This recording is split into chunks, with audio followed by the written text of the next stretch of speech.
So imagine you've been enrolled in this incredibly grueling, immersive masterclass for your entire life. Oh, man, just the thought of that sounds exhausting. Right. I mean, you've taken the notes, you've done the reading, you've participated in all the group projects. You put in the work. Exactly. And at the very end of this massive class, there is a final exam. But there are three huge catches. Okay, lay 'em on me. First, you have literally no idea when the exam is going to happen. Right. I mean, it could be in 50 years or it could be like this afternoon. Yikes, okay. Second, the test is exactly one question. Just one. Just one. And third, the biggest catch, you cannot fake the answer. Right. There's no cheating. None. You can't stall. You can't rely on what you just pretend to know. Whatever is truly at the absolute core of your being, whatever you've subconsciously valued the most, that is the answer you're going to hand in. It really is the ultimate test of authenticity. Huh. Because in that final, unavoidable moment, every single mask you've worn it simply falls away. Yeah, they're gone. You're left entirely with your own default programming. Welcome to today's deep dive. Our mission today is to explore Chapter 8 of the Bhagavad Gita, which is famously known as Akshara Brahma Yoga, or the yoga of the imperishable Brahman. It's a heavy one, but so fascinating. It really is. And we are sorting through a stack of incredibly profound sources for you today.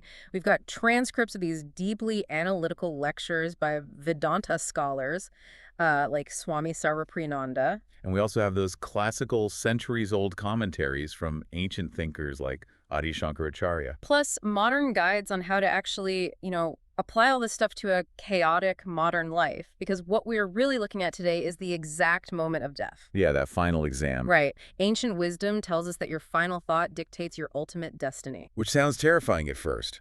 It does. But surprisingly, as we're going to see, that means spiritual life is not some quiet, detached retirement plan. Not at all. It's a call to dynamic, intense action right now, today, in the middle of literally whatever you were doing. Because we tend to think of death as this sudden cessation, right? Like a full stop at the end of a very long sentence. Yeah, exactly. But the sources we're looking at, they frame it totally differently. It's a transition heavily dependent on momentum. Momentum. I love that word for this. Right, because the momentum you are building at this very second determines where you go next. Okay, but before we can even talk about the end of life and this final exam, we sort of need to understand the cosmic playing field we're actually standing on.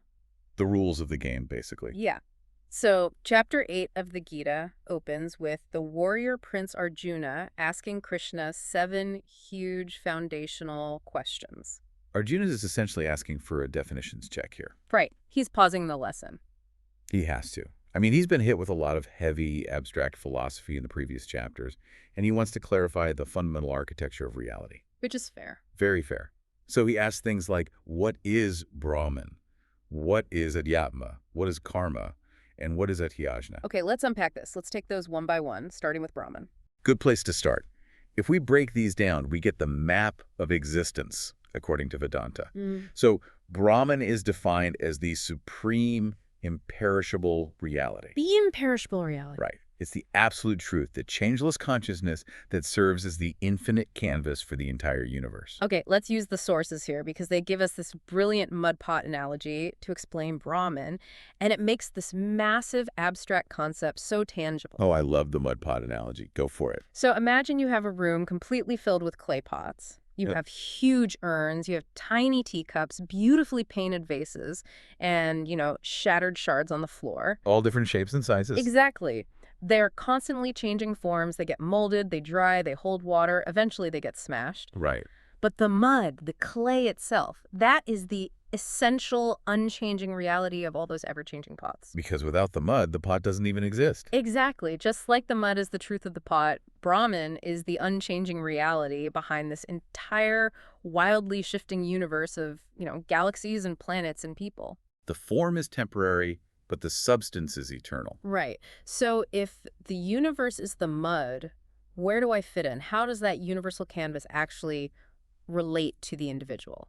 Well, that leads directly to Arjuna's next term, which is Adhyatma. Adhyatma. Okay. Yeah.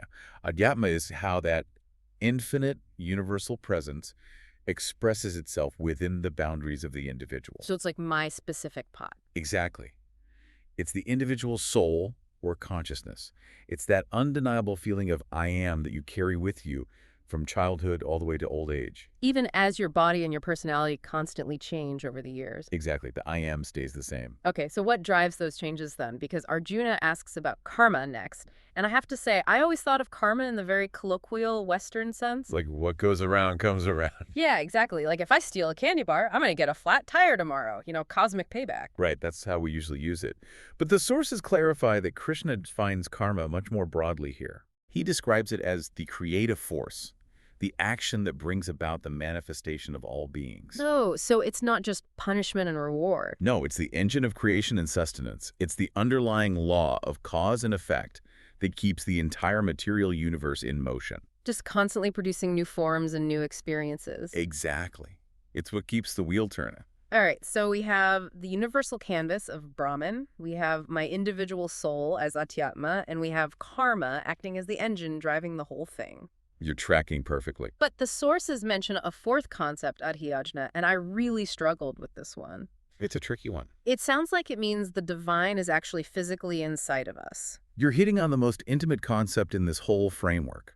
Adhyajna translates to the divine dwelling in the very heart of the body as the sustainer. Wow. In the heart. Yes. It means this imperishable reality isn't just, floating out in deep space, totally detached from your life. Like some distant watchmaker. Right. It is the inner controller, the witnessing consciousness, experiencing everything right there inside you. So you are never separated from the ultimate reality. Never. It's the very core of your ability to experience anything at all. Okay, but if that witnessing consciousness is already inside of us, how do we consciously connect with it when it matters most? And that naturally leads us to Arjuna's seventh and final question to Krishna, which is really the crux of this entire deep dive. The final exam question. How does a person remember the divine at the exact time of death? Yes.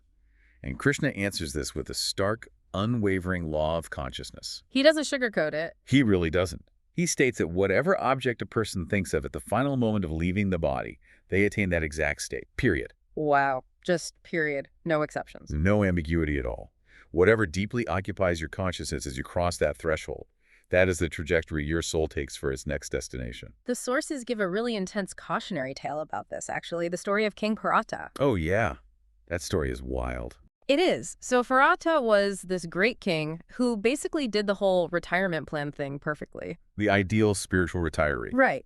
He gave up his wealthy kingdom, he went off to the forest to meditate, and he dedicated himself entirely to spiritual life. Doing everything right. Doing everything right by the book. But while living alone in the forest, he finds this baby deer that had just lost its mother. Right. So naturally, he takes it in, he feeds it, he protects it, and he starts to really love it. And slowly, day by day, his entire focus shifts from his profound spiritual meditation to this vulnerable pet deer. Because his initial compassion, which is a virtue, obviously it slowly morphed into this deep, binding attachment. Exactly. His consciousness became entirely entangled with the animal. And so when Bharata is finally on his deathbed, his final moments aren't spent in this elevated meditation on Brahman. No. He's looking around the forest, desperately worried. He's thinking, who is going to feed my deer? Who is going to protect it from wolves? His last thought is completely consumed by the deer. Right. And according to the text, in his next life, he is reborn as a deer. Wow. His consciousness was so shaped by that final obsession that his next reality just matched it perfectly. It's a powerful statutory warning about the subtlety of attachment. I mean, contrast Bharata's end with a beautiful real-world story shared in the lectures by Swami Sarvapriyananda. Oh, the hospice story. Yes, tell that one. Yeah, so he talks about a woman he interacted with who was in a modern hospice in Canada. She'd been a dedicated, lifelong spiritual practitioner. And as she approached death, surrounded by all this medical equipment, there was absolutely no panic. No clinging to the world. None. There was no frantic grasping at worldly concerns or unfinished business. When she finally passed, her niece reported that the sterile hospital room suddenly felt like a meditation hall. Oh, wow. That gives me chills. Right. It was completely still, silent, and deeply peaceful. Her consciousness was perfectly centered in the divine, and so her transition reflected exactly that. Okay, but this brings up a huge question for me, and I have to push back on behalf of everyone listening. Go for it. So, what does this all mean for us? if it all comes down to the very last thought, like the final buzzer of a basketball game, Yeah. why can't I just game the system? Ah, the cramming strategy. Yes. Why can't I just chase money, obsess over my social status, be totally absorbed in the material world, and then when I'm, 85 and on my deathbed, I'll just cram for the final exam? To cram it all in at the end. Right. I'll say a quick, intense prayer, I'll think of the divine, and boom, I pass the test. Why doesn't that work? It's a logical question. Eh.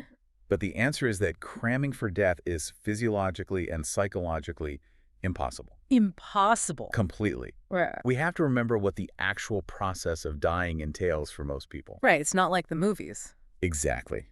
It is rarely a peaceful drift into sleep. It's often accompanied by extreme physical pain, organ failure, disease, shortness of breath, or maybe even a coma. So your brain isn't exactly functioning at its peak. Far from it. The intellect, your ability to rationally and consciously choose a thought, it completely shuts down. Wow. Under that kind of extreme, overwhelming pressure, the mind violently snaps back to its deepest, lifelong conditioning. You default to your baseline. Exactly. You don't rise to the occasion of your ideals. You default to the raw level of your training. Okay.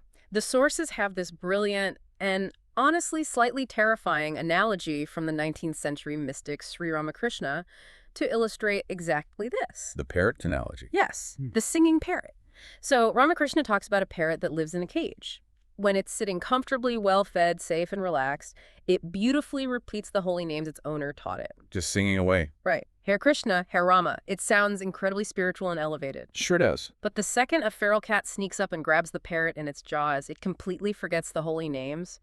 In its absolute terror, it just squawks its natural, unfiltered sound. Caw, caw. That is such a vivid image. And what's fascinating here is the psychological truth embedded in that analogy. Right. It's not just about a bird. No, because the holy names for the parrot were just surface-level conditioning. It was a party trick. Exactly. It was a learned trick. It wasn't the parrot's true nature. So when the existential crisis of the cat arriving hit, that surface programming vanished instantly. And the raw default setting took over. Yes.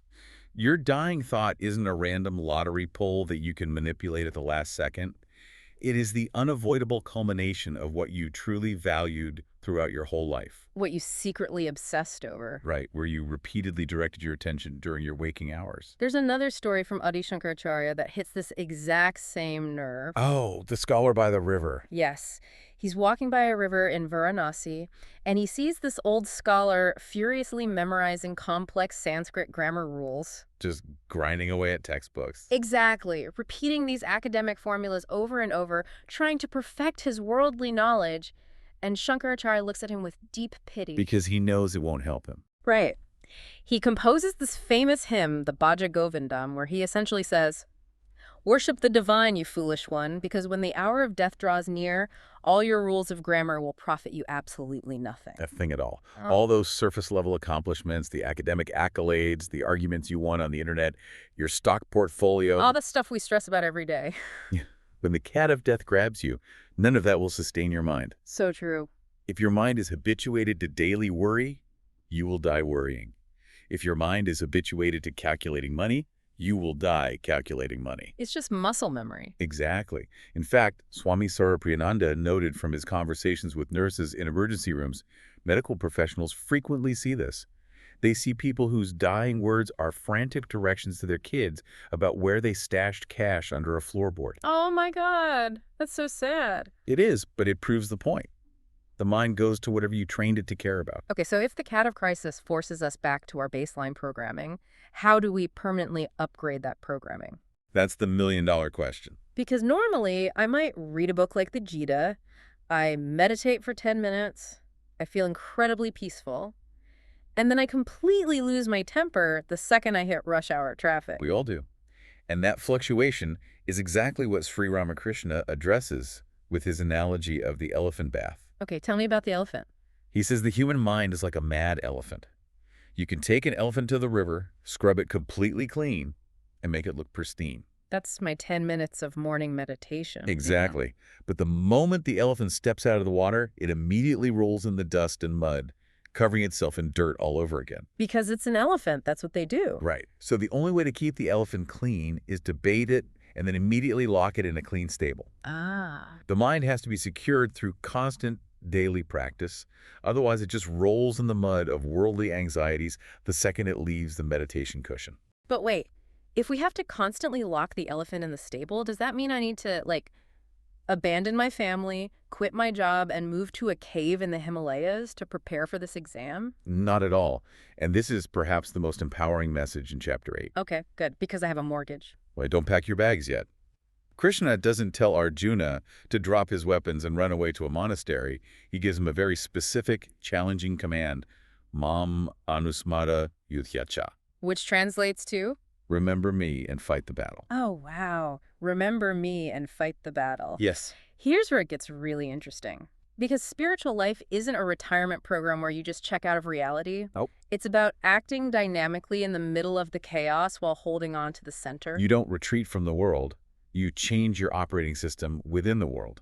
I love that phrase. Changing your operating system. Yeah. You do your duty, whether that's writing code, raising toddlers, managing a team, or, in Arjuna's case, fighting a literal war for justice.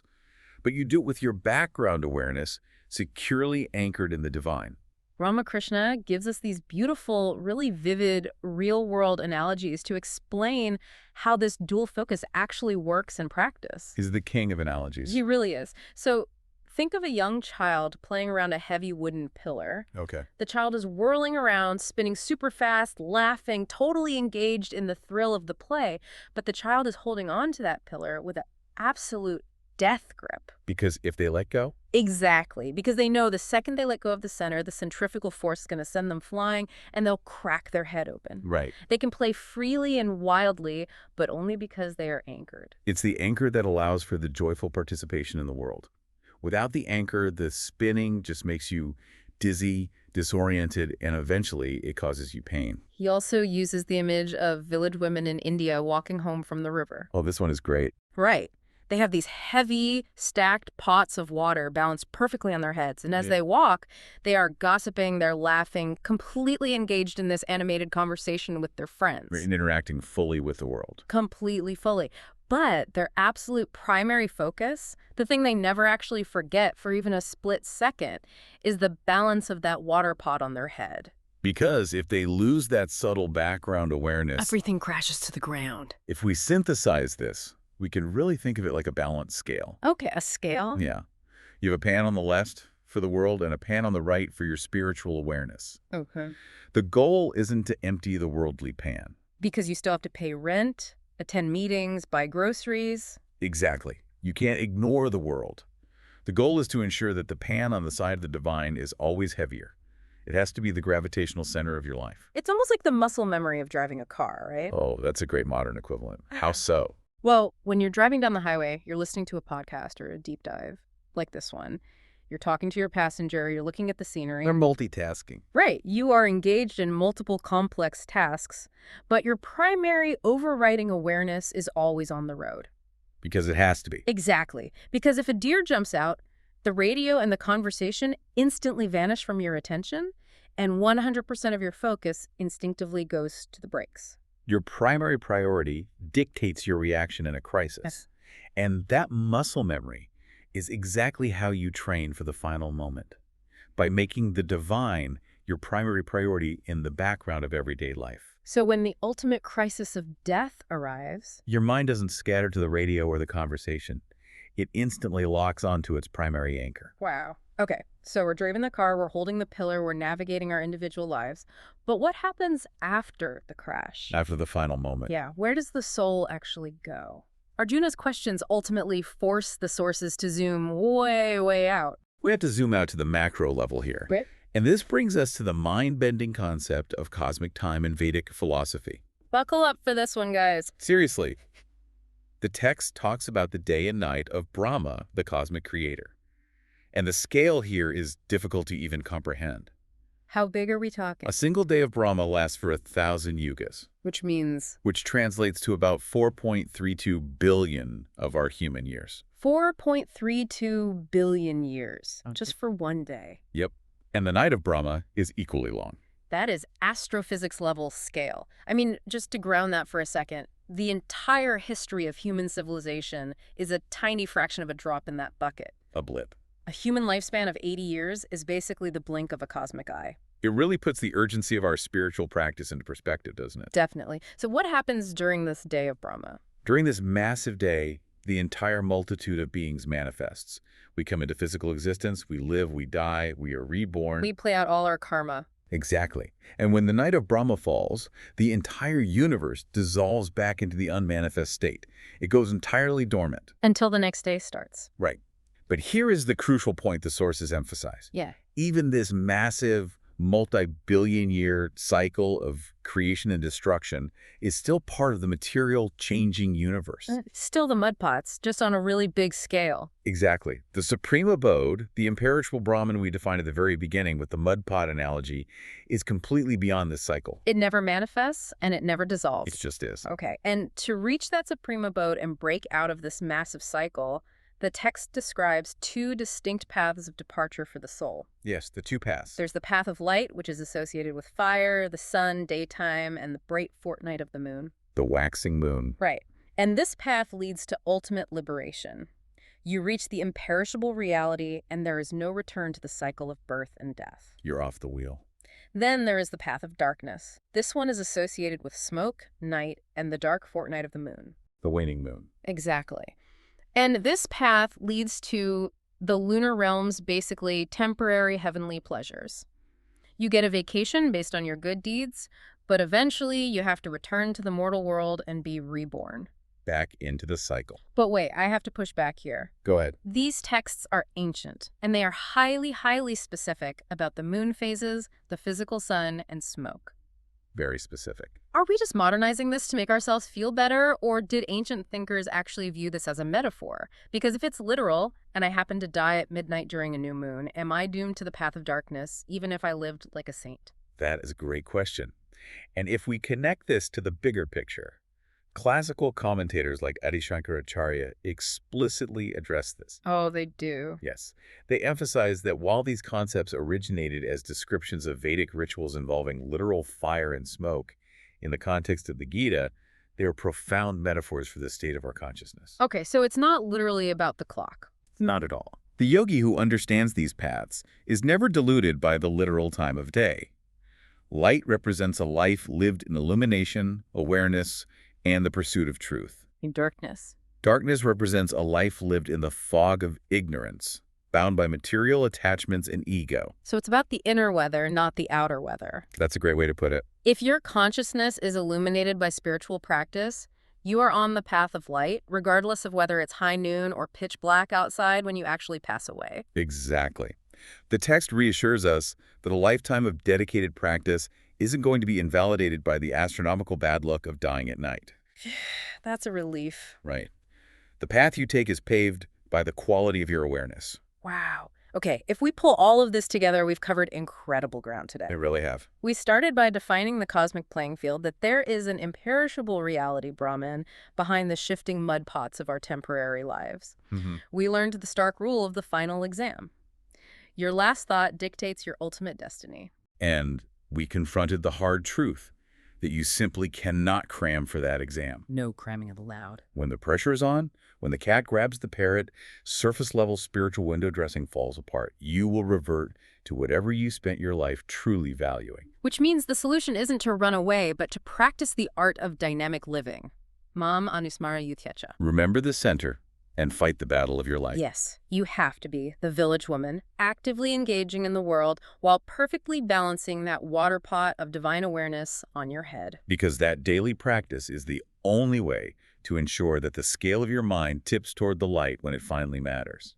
Allowing you to break out of that dizzying cosmic cycle of billions of years of rebirth. Exactly. So, to you listening to this deep dive right now, whether you are prepping for a highly stressful corporate meeting, whether you're exhausted from raising a family, or just trying to navigate the absolute chaos of modern life, you aren't taking a break from your spiritual life. No, you are in the simulator. You are practicing your ultimate focus right now.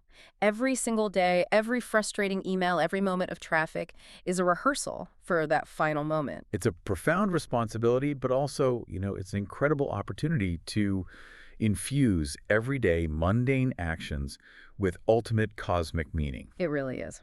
So we'll leave you with this final thought to mull over. We've talked about how our final, unfiltered thought dictates our next reality and how we default to our deepest conditioning in a crisis. Right. But today, we are increasingly offloading our memories, our anxieties, and even our daily consciousness to AI and digital algorithms. Oh, it's true. Our phones do the remembering for us now. So ask yourself this. If you spend your entire life outsourcing your attention to a screen, whose final thought is it actually going to be when the power finally goes out? Oof. That's a heavy question. Are you building your own anchor, or are you handing the rope to an algorithm?